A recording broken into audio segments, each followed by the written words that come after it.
So, the Pelaverga Piccolo is one of the thousands of indigenous variety from Italy.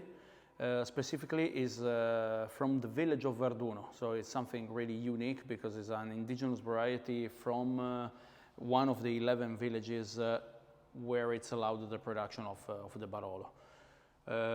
In the village of Verduno, we always had this kind of plant here and there in the vineyard, but was a kind of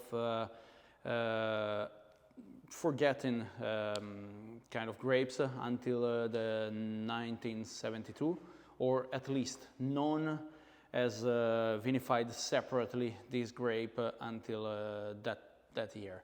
Why this? Was planted here and there in the rows of Nebbiolo grape, and then pick it up and mix it with the Nebbiolo in the village of Verduno.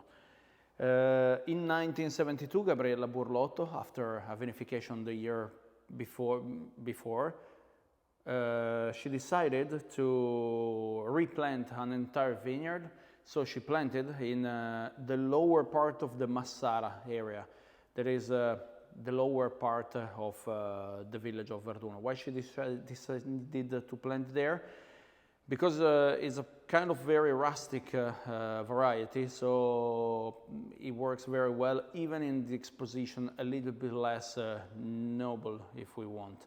So it's a kind of variety that is very generous. He produces lots of grape. He has is very rustic, so you don't need too much work in the fields, but just working on the quantity of grape that we want to have. And we like very much the aspect that is a clear color, pale, and especially when you're gonna harvest it, you understand that it's ready, because sometimes it's almost pinkish. So it's very peculiar from the area, has this kind of peppery and spicy sensation that are very typical of the village of Verduno in general, because also the Nebbiolo from there has this characteristic.